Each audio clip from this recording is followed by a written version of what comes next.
ओम नमः शिवाय।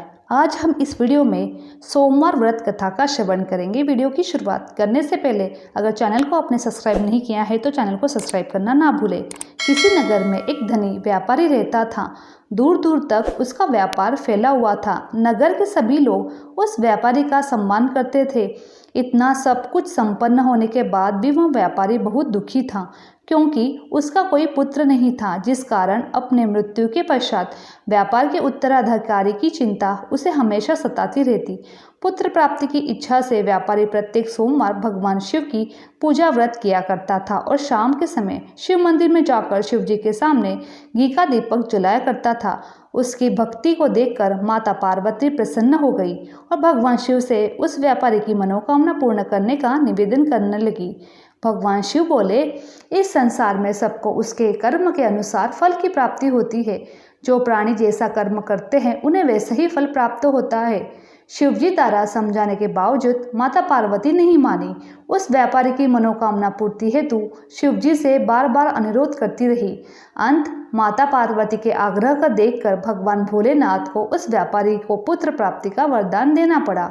वरदान देने के पश्चात भोलेनाथ माँ पार्वती से बोले, आपके आग्रह पर मैंने पुत्र प्राप्ति का वरदान तो दे दिया, परंतु इसका यह पुत्र 16 वर्ष से अधिक तक समय तक जीवित नहीं रहेगा। उसी रात भगवान शिव ने उस व्यापारी के स्वप्न में आए और उसे पुत्र की प्राप्ति का वरदान दिया और उसके पुत्र के 16 वर्ष तक जीवित रहने का भी बात बता दी। भगवान के वरदान से व्यापारी को खुशी तो हुई, लेकिन पुत्र की अल्पायु की चिंता उसे खुशी को नष्ट कर दी। व्यापारी पहले की तरह सोमवार के दिन भगवान शिव का विधिवत व्रत करता रहा। कुछ महीने के बाद उसके घर में एक अति सुंदर बालक ने जन्म लिया और घर में खुशियां ही खुशियां भर गई। बहुत धूमधाम से पुत्र जन्म का समारोह मनाया गया, परंतु व्यापारी को पुत्र जन्म की अधिक खुशी नहीं हुई, क्योंकि उसे पुत्र की अल्पायु के रहस्य का पता था।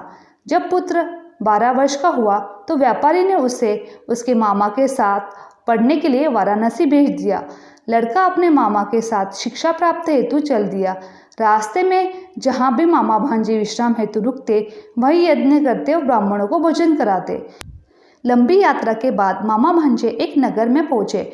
उस दिन नगर के राजा की कन्या का विवाह था, जिस कारण पूरे नगर को सजाया गया था।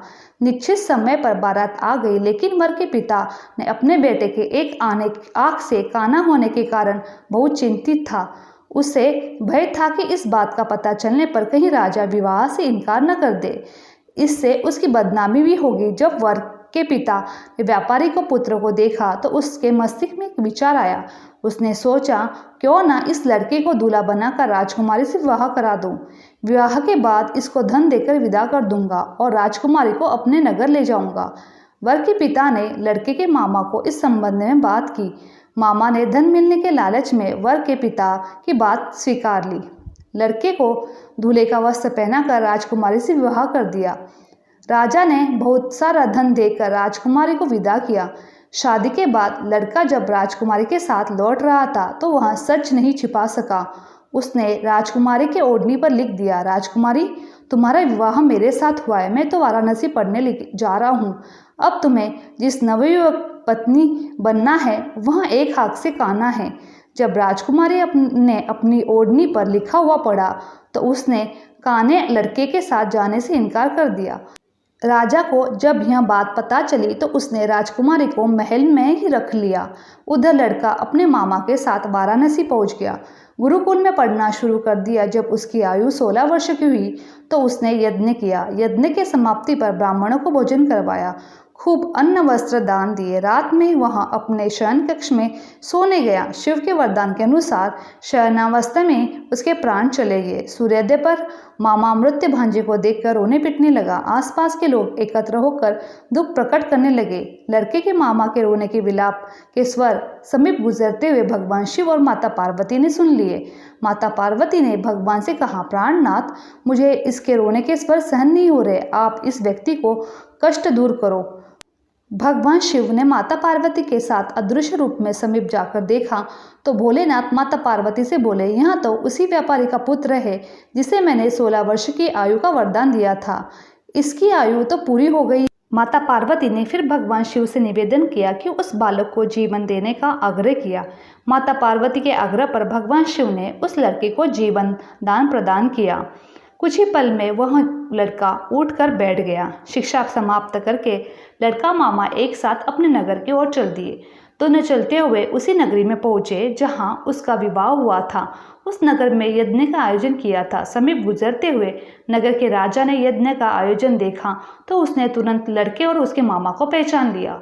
यज्ञ समाप्त होने पर राजा ने मामा और लड़के को अपने महल में ले गया। कुछ दिन उन्हें महल में रखकर बहुत सा धन वस्त्र आदि देकर राजकुमारी के साथ विदा कर दिया।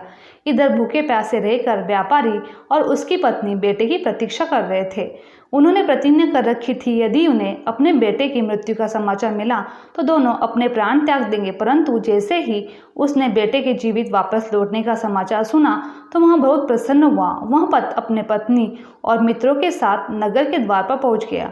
अपने बेटे के विवाह का समाचार सुनकर पुत्र वधू राजकुमारी को देखकर उसकी खुशी का ठिकाना नहीं रहा। उसी रात भगवान शिव ने व्यापारी के सपने में आकर कहा, हे श्रेष्ठी, मैंने तो तेरे सोमवार के व्रत के कारण व्रत कथा सुनने से प्रसन्न होकर तेरे पुत्र को लंबी आयु प्रदान की है। पुत्र की लंबी आयु जानकर व्यापारी बहुत प्रसन्न हुआ। शिव भक्त होने तथा सोमवार का व्रत करने से व्यापारी की सभी मनोकामनाएं पूर्ण हुई। इसी प्रकार जो भक्त सोमवार का विधिवत व्रत करते हैं, व्रत कथा सुनते हैं, उनकी सभी इच्छाएं पूरी होती है। बोलो ओम नमः शिवाय। भगवान शिव की जय। माता पार्वती की जय। मेरी वीडियो आप लोगों को अच्छी लगी तो चैनल को लाइक, शेयर और सब्सक्राइब करना ना भूलें। आप सभी का धन्यवाद।